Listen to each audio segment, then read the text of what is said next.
Hello everyone, welcome back to the channel. This is going to be part 2 of our series on preparing for the Global Career Scholarship graduate version. Yes, because Global Career Scholarship will be launched next month, February, for the year 2023 application. It is very important for you to know these 4 things that I am going to talk about in this video. I made a video last time, part 1, on what you need to do in order to succeed in your Global Career Scholarship application. So you might want to click the link up there so that you watch it and get used to what I said in that video. In this video, I'll begin with the first thing that you need to do if you really want to succeed in your Global Career Scholarship application. That is for the graduate version, that's Masters and PhD. The first thing that you need to know is make sure you know the universities that are under the Global Career Scholarship, because it is important to know that South Korean government is partnering with some universities in South Korea. It is not every university that is under the Global Career Scholarship. It is important for you to get used to those universities. Know that the universities are under the Global Career Scholarship, and you should equally know if the universities have a major that you might want to come and study in South Korea. It is very important for you to know the universities and the majors. Next thing is, after knowing the majors, you need to know the course outline. It is very important for you to know the course outline. I will tell you why you need to know the course outline of your major as we proceed in this video. It is very important for you to know the university, know if they have the major that you want to come and study in Korea. Major here, I mean the degree program that you want to come and study in South Korea, because it is important for you to know that you should not be aiming to maybe go and study in Seoul National University in Seoul, South Korea, when Seoul National University is not probably offering a major that is under the Global Career Scholarship. So you need to know if the university that you are thinking about has the major that you want to study. So start by looking at the majors and know the university that are offering the major, and equally know if that university is under the Global Career Scholarship. That is the first thing. The second thing that you need to know is if the program that you would come and study for your graduate, that is Masters or PhD, is entirely in English or entirely in Korean language. This is very important. Yes, it is true that when you would come to South Korea, you will study Korean language for 1 year, and you would have to obtain at least test in Korean language proficiency level 3 before you can then proceed to do your Masters or PhD. You must obtain at least level 3. If you don't obtain level 3, you might be sent back to your home country, or they might give you an extra semester to make sure you obtain the required level in Korean language proficiency before you can then proceed to do your masters.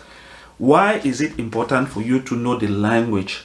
The problem is that Korea, at the level of graduate, that is masters and PhD, some universities do offer their courses at the graduate level in English language entirely. If it is entirely in Korean language, that will mean you would have to put in 100% more effort to obtain a higher level in Korean language to make sure you are more proficient in Korean language, because it is certain that some people might pass topic that's test in Korean language proficiency.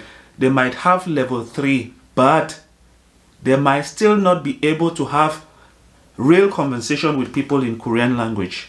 It's true. I know a lot of people who do not speak Korean language, but they do have level 3. Some do have level 4 in Korean language, but they do not express themselves in Korean language. They can kind of understand a bit of Korean, but they cannot speak. So you need to know if your course is entirely in Korean language, so that you will start putting your mind, getting that mindset that says, I need to put in more effort in Korean language. It is important to know that once you prepare yourself, it is important to prepare yourself.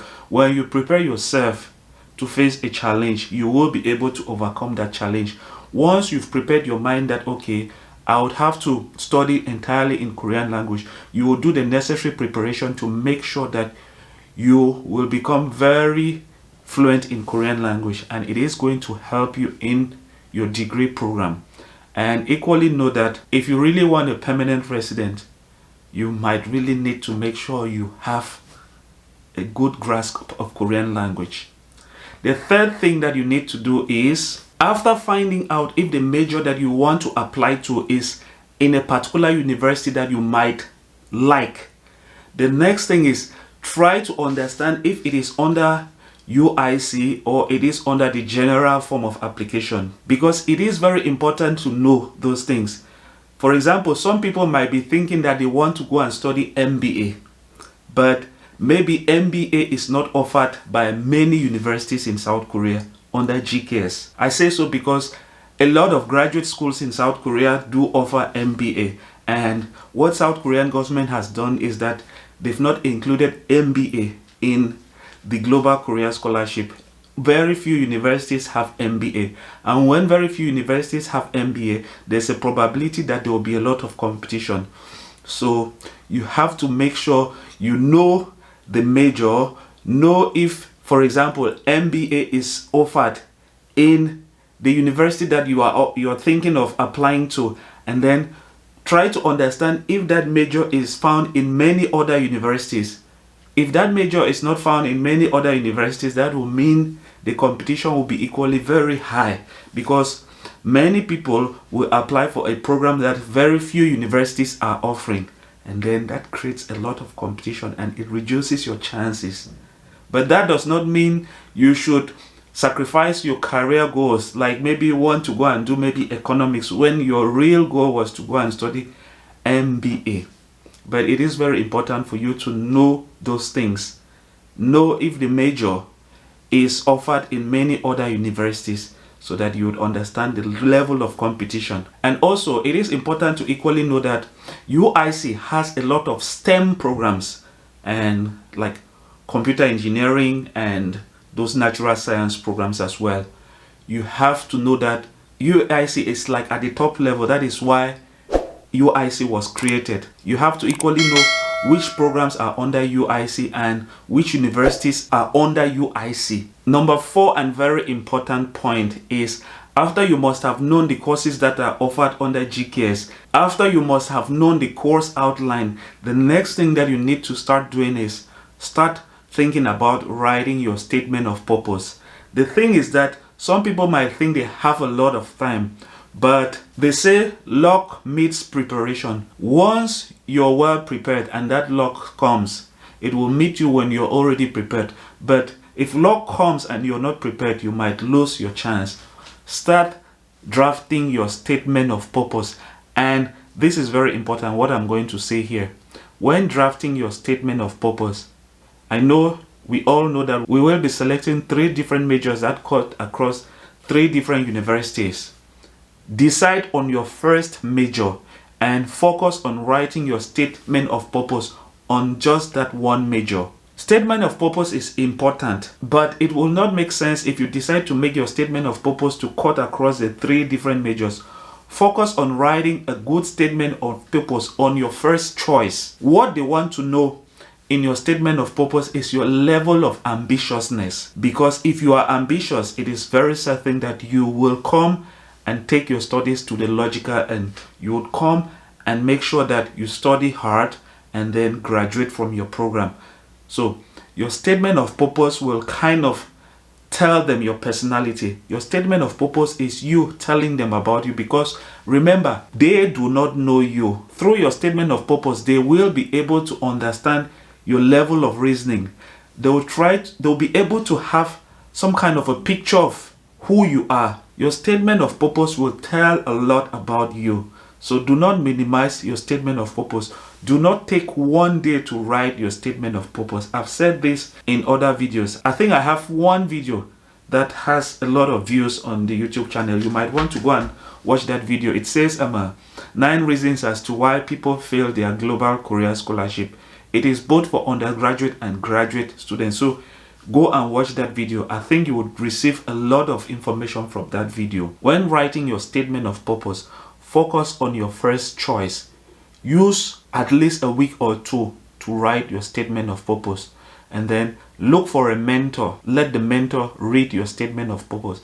help you out, because there are certain situations where you might not see your grammatical errors, but somebody else might be able to pick out your grammatical errors. Do not write a statement of purpose and leave it to yourself. Make sure you give it to somebody else to read it for you and maybe give you some advice. Statement of purpose is key to your application. Don't take a single day to write it, and your study plan is equally very important. Write your study plan following the course outline. That is why I said you should know your course outline. It will help you in writing a good statement of purpose, because from your course outline you would be able to tell them how this program is going to be beneficial to you. You would state that in your statement of purpose, and from the course outline you will be able to come out with a study plan that shows how you will be able to accomplish your study goals from Korean language right up to graduation for maybe your master's or PhD. So it is very important for you to know the course outline when writing your statement of purpose and your study plan.